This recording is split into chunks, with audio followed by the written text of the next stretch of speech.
Hi everybody, welcome back to the channel.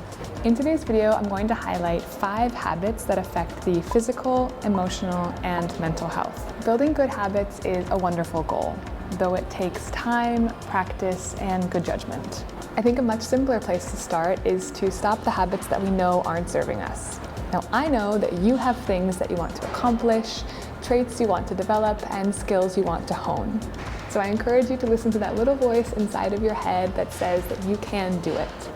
Okay, so with that being said, bad habit number 1 that I have since cut out of my routine is weighing myself. The number on the scale is comprised of many variables, including your skeletal mass, your lean body mass, your organs, your fatty tissue, water.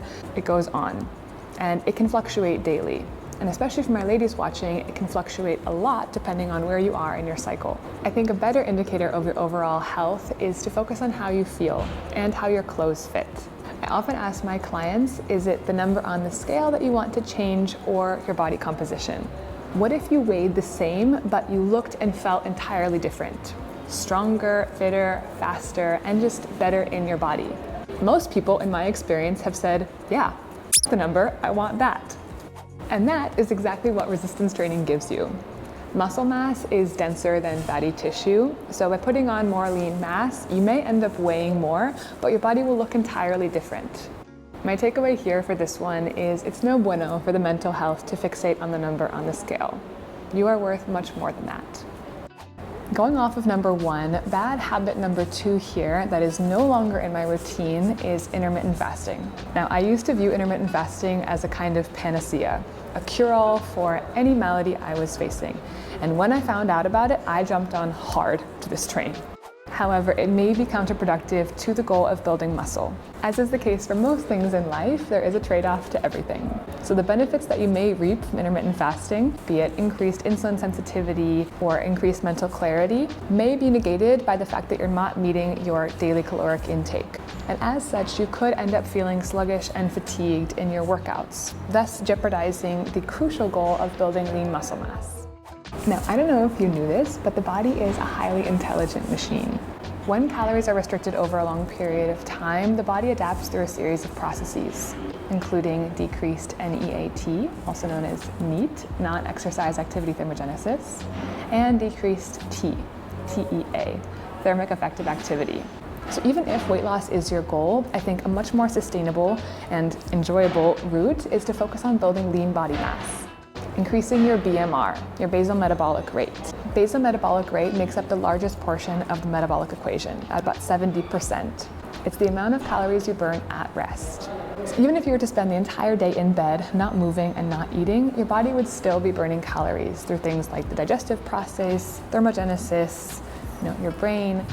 All of these things take calories, so your best bet to sustainable weight loss is to increase your BMR, i.e. the amount of calories you burn without having to do anything.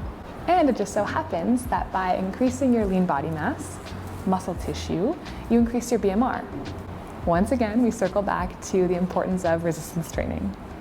Intermittent fasting can be a tool in your health toolbox, but I caution you against relying too heavily on one tool to reach optimal health. Bad habit number 3 that is no mas is checking social media before noon. Now, I don't know about you, but mornings are my sacred time. After my alarm goes off, I like to take a few moments to shake off the sleep, have my precious cup of coffee, and just get my mind and body right before I start to tackle the day's to-dos. And if there's one thing that I know is guaranteed to steal that morning tranquility, it's social media. Social media is a hotbed of distraction, oftentimes showcasing the less than flattering parts of human nature. So sites like Instagram, Facebook, Twitter, to me, are best postponed until after lunch. To me, waking up and hopping on sites like these is akin to having chocolate for breakfast. I know it feels super good in the moment, but it's likely to leave you feeling less than stellar later on. And unfortunately, this is kind of a double-edged sword, because on the one hand, social media is a wonderful resource. It allows me to spread awareness about the classes that I teach here in Brussels, and also spread the word of the content that I upload that I work so hard on. However, on the flip side, as everything has a flip side, if I spend too long on these platforms, I find that I end up feeling, not so great. I get tunnel vision and I end up losing perspective of the things that actually matter around me. Now, I'm quite strict with myself about this practice of not checking social media before 12, but an additional practice that I have adopted is to take a full detox from social media every few weeks. These social media detoxes allow me to take a step back, gain perspective, regain my creative spark and renewed energy, spend time with people that I love, and then when I do log on, eventually a few days later, I have that renewed energy and I don't come to resent the platform that I also happen to rely on for work. Bad habit number 4 is saying yes to everything. Time is our most valuable resource, so I suggest that you spend it on things and with people that leave you feeling loved, energized, and inspired. If you don't prioritize your time, something or someone else will, and your calendar will end up filling up with things that you didn't choose. So to combat this, I recommend you identify your goals and then become militant in pursuing them. As I mentioned back in habit number 1, I'm sure that you all have dreams and things that you want to accomplish. Though the only way that you're going to eventually achieve those things is by prioritizing your time and thus yourself today.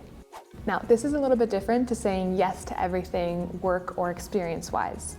In order to distinguish, it may be helpful to ask yourself the following 2 questions. 1, will this activity inspire or motivate me? 2, will this activity or meeting this person get me closer to my goals? If the answer to either of those questions is anything other than a full body yes, then I'd say that you'd be better off doing something that you know will make you feel good, or inspired or motivated. Don't make the mistake of sacrificing short-term gratification for long-term fulfillment. As I said in the intro, your future self is worth it. So establish your goals and then be militant in pursuing them. And to round out today's video, bad habit number 5 is not saving earlier. I've just realized that throughout the course of filming this video, I've had Ed Sheeran's Bad Habits song playing on repeat in my head, so apologies if it's also now playing in your head. This habit hits the same vein as the previous. Do things today that will benefit your future self. First off, you never know when you're going to need a safety net. Your car will get broken into, or your phone will get stolen or lost.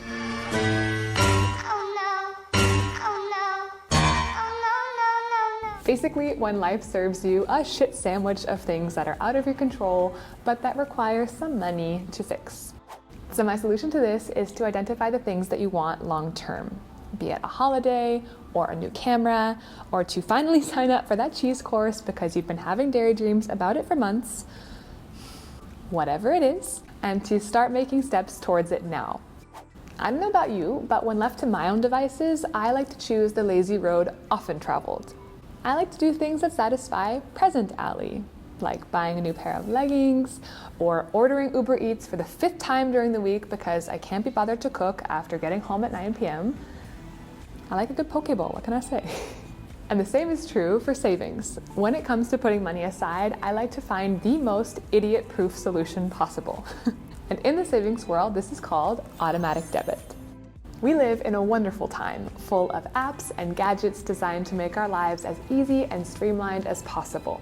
And a few very smart people have invented solutions to the problems that lazy people like me love. Idiot-proof savings solution number 1 is an online banking app called Revolut. Revolut is entirely online, meaning that there's no brick or mortar store, but I think it's fabulous and maybe the way of the future. And within the Revolut app, you have something called vaults. So within your Revolut vault, I like to think of it as a piggy bank, you can set up a transfer at any frequency you'd like of any amount that you'd like to save towards those things that you've previously established. And what's cool about this is that it can be an individual affair if you're saving for something of your own, or a group affair. So if you live with your partner or with your family, you can all save towards a common goal. Now, this is not exclusive to Revolut. I know many banks offer a service like this.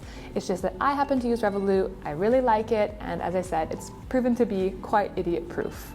So none of this is sponsored, by the way. I like the app. All right, idiot-proof saving solution número 2 is an app called Acorns. Now, maybe you don't have something specific that you want to save for, but you want to dabble in investing. Acorns to me is a wonderful way to start. The app rounds up the spare change of your purchases and automatically invests them for you. And you can choose exactly what your investing portfolio looks like and what kinds of things it's comprised of. And the last saving solution is a service called Mint. And this is more for budgeting and tracking monthly expenses. Now, what's nice is that within each of these apps, Revolut, Acorns, and Mint, is that you can get a glimpse of where your money goes each month, and then adjust your spending habits based on the financial goals that you've set for yourself. As someone much smarter than I once said, all the benefits in life come from compound interest. Relationships, money, habits, anything of importance. That's going to do it for today's video. Thank you all so much for watching. I really hope that you enjoyed or at least found some value here. And if you did, then it always means a lot when you drop a like down below. Don't forget to subscribe to join the beautiful family. And if you have a habit or two that no longer serve you, that you have taken out of your routine, then I would love to hear in the comments down below. Let's see if we can get a thread going and work together to make 2023 the happiest and healthiest year yet. Thank you all again, and I'll catch you back here on my next video super soon. Ciao!